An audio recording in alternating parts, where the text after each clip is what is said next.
un changement de climat politique. On parle même d'une mutation.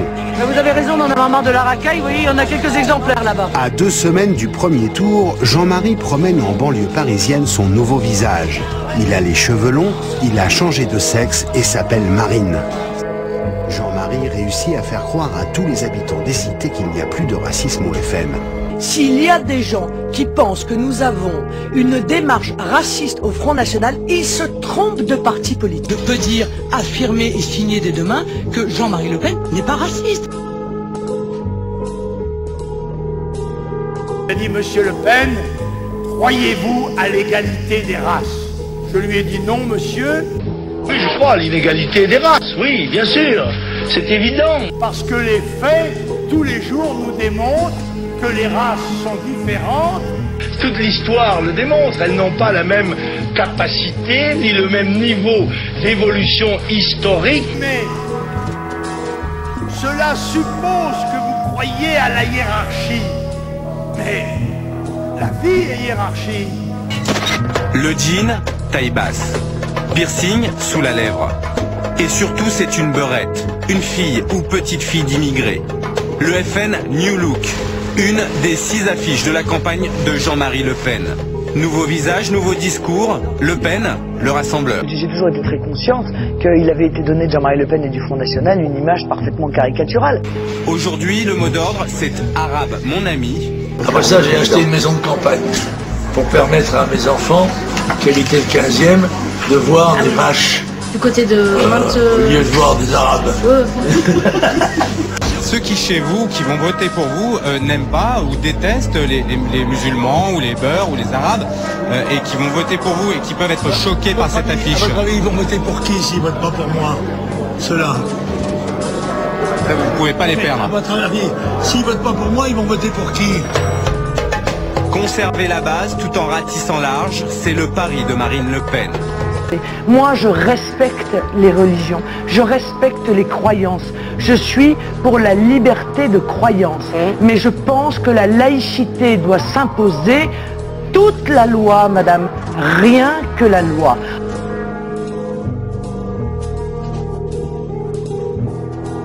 Que le Front National en matière de laïcité s'est un converti tout récent pour essayer de détourner une belle valeur au service de ces éternels démons qui sont la xénophobie et l'identité en réel, la nation catholique. Donc le Front National est un parti non confessionnel qui défend bien sûr et avec dynamisme les racines chrétiennes de la France. Grisée par la victoire à la sortie du siège du FN, une sympathisante de Jean-Marie Le Pen se lâche. On va faire partir les Juifs de France. Vous avez dit que tu pas partir alors. Comment? Tu pas partir, je suis juif. Ah bah oui, bah malheureusement, tous ceux qui tiennent une caméra sont juifs, c'est obligé. Vous êtes émancipés, mais vous nous écrasez un peu trop, nous les vrais Français. Hein. L'islam est incompatible avec la culture européenne. Il n'y a pas de possibilité dans l'islam de séparer le laïque du sacré, la religion de la politique.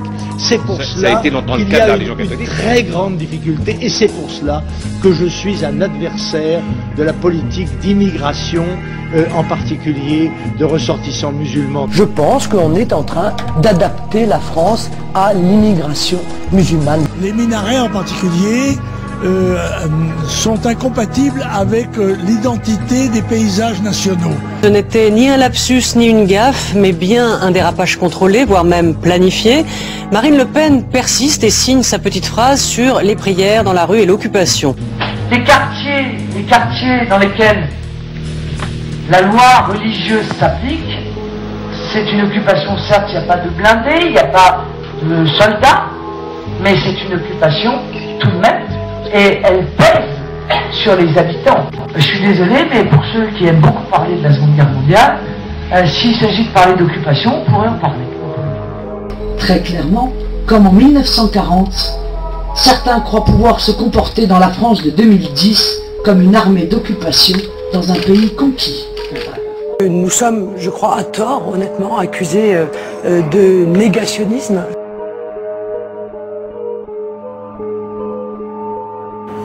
En France, Jean-Marie Le Pen persiste et signe. Il assume ses propos sur la Seconde Guerre mondiale. On en parlait hier. Tôt ce matin, Jean-Marie Le Pen est déjà sur les ondes. Le président du Front National persiste et signe, il ne change pas une virgule à ses propos publiés dans l'hebdomadaire d'extrême droite Rivarol. Oui, en France, l'occupation allemande n'a pas été particulièrement inhumaine, même s'il y eut des bavures. Jean-Marie Le Pen donc se rappelle ces jours-ci à notre souvenir en ce mois de mars 2009. Étrange coïncidence de calendrier, en mars 1942, partirent de Paris les premiers convois d'enfants, de femmes et d'hommes juifs de France vers les camps de la mort, vers Auschwitz. Jean-Marie Le Pen, comme pour célébrer à sa façon l'événement, répétait au Parlement européen que oui, bien sûr, à l'évidence, les chambres à gaz n'étaient qu'un détail de l'histoire. Alors, non, ne tournez plus manège, on ne joue plus jamais, trop c'est trop, même la riposte est accablée. Donc ce n'est pas un détail. Personne ne peut dire que c'est un détail. 6 millions d'hommes, de femmes et d'enfants qui meurent dans les camps de la mort. Oui, mais ça n'est pas ce qu'il a dit, monsieur Maty.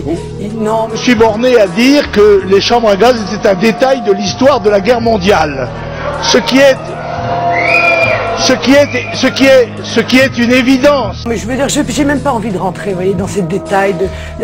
Non, mais j'ai pas envie de rentrer dans des justifications en vous disant que il a voulu parler de la manière dont les gens étaient morts, parce que vous allez me répondre que de toute façon, voilà, c'est un symbole de la Seconde Guerre mondiale et que parce qu'il est Jean-Marie Le Pen, quand il dit cela, c'est entendu comme une blessure. Voilà, parce qu'il est Jean-Marie Le Pen. Quelqu'un d'autre l'aurait dit, peut-être que ça n'aurait pas été ressenti. Mais comment voulez-vous que ça ne soit pas pris comme une blessure, honnêtement? Comment voulez-vous que ça ne soit pas pris comme une blessure? Mais monsieur Maty, non, attendez, madame Le Pen. C'est la raison pour laquelle, moi, je pense qu'il ne faut pas aborder ces sujets-là. Ah, mais c'est lui qui les aborde, mon Dieu. Mais, oui, enfin, c'est monsieur Schulz qui avait...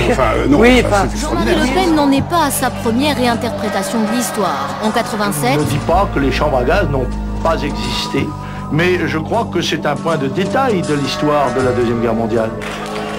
Un an plus tard... Merci de cet aveu. Jean-Marie Le Pen a réussi à nous transmettre sa passion de la France. Nous aimons les étrangers chez eux. Pour justifier le tri des étrangers, le Front National développe une histoire assez particulière de la France. Un pays immuable, dont la population serait homogène depuis 1000 ans et qui serait aujourd'hui menacée. Ce n'est pas seulement notre bien-être, notre confort qui se trouve menacé, mais notre substance même. Substance biologique, substance morale, substance spirituelle. D'aucuns voudraient nous faire accroire, et Jean-Yves Le Gallou dénoncera après moi cette mystification que la France serait une terre d'immigration. Monsieur, l'immigration n'a pas construit la France. La société rêvée par l'extrême droite, bien sûr, c'est une société réactionnaire, blanche, hétérosexuelle, familialiste et tout. Mais c'est surtout une société qui voudrait que soient, non pas reconnues, mais visibles les différences.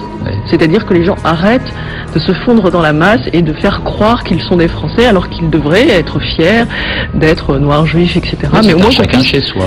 Qu'on puisse les différencier. Et puis la première chose de la différence et la première conséquence de la différence, c'est la discrimination. Avant de pouvoir discriminer, il faut pouvoir différencier. Voilà le t-shirt que porte à Marseille un certain nombre de jeunes Français de papier.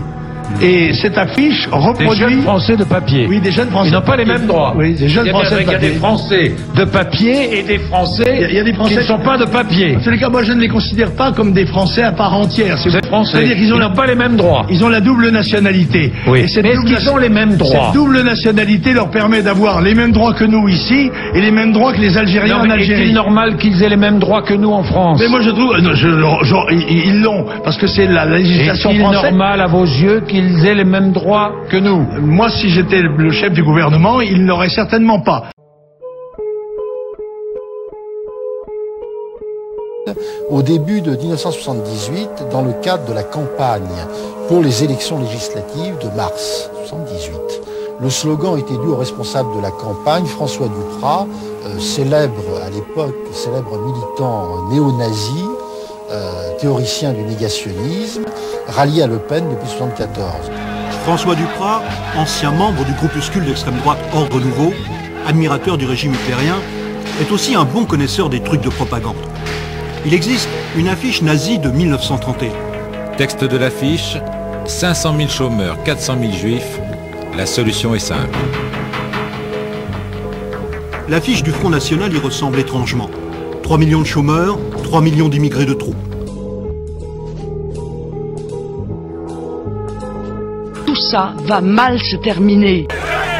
On le voit ici au ralenti, hors de lui. Jean-Marie Le Pen plaque contre le mur la candidate socialiste Annette Polvaz-Berjal.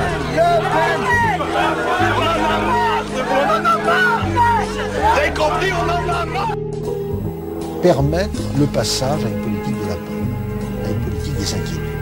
Il faut produire des inquiétudes pour empocher, si je puis dire, les gains électoraux. Et quand on tue les commerçants, il y a eu des émeutes gravissimes. Quand on tue des vieilles dames, vos confrères ont été battus, molestés. Quand on tue des enfants, et un a même été attaqué avec un marteau brise-glace. Quand on fait sur eux des actes de pédophilie, on doit conserver la nationalité française en tuant, violant, agressant. Favorable au rétablissement de la peine de mort? C'est toujours dans le programme du Front National ou pas? Je pense que l'échelle des peines est une pyramide et qu'en supprimant la base de la pyramide, on l'a beaucoup déstabilisée. Oui. Oui. Le rétablissement de la peine de mort pour les crimes les plus graves et les plus abjects. Au bout de 10 ans, on retrouve le violeur, le barbare, en le croisant dans la rue. Vous voyez, celui-là, on ne le reverra plus parce qu'il mourra en prison. Par définition, les trafiquants de drogue sont des tueurs en série. Et donc, si la peine de mort était rétablie, ces tueurs en série seraient les premiers à devoir la risquer.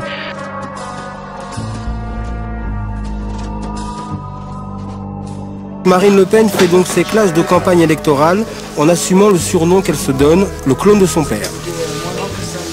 Désespérément, j'essaie de trouver des sujets où je suis pas d'accord avec lui. Mais j'arrive pas à en trouver, je veux bien réussir quand même à faire ça. Mais enfin, Tata, tu dérailles? Pas du tout. Je vais te dire une bonne chose. Marine Le Pen, elle a un problème d'intégration. Il faut qu'elle fasse des efforts pour comprendre c'est quoi les valeurs de la France. Chez nous, en France, j'adore dire ça. Chez nous, en France, si on veut, on peut se libérer de l'emprise de son père. Mais si c'est trop dur pour elle, dis-lui de demander de l'aide à des associations comme Ni Pute Ni Soumise. Peut-être elles vont l'aider. Un moment, je l'ai cru. Et puis, j'ai entendu tout à l'heure vos déclarations sur le rétablissement de la peine de mort pour les trafiquants de drogue. Et j'ai compris que ce n'est pas de vous dont j'avais peur en venant ici, mais de vos idées.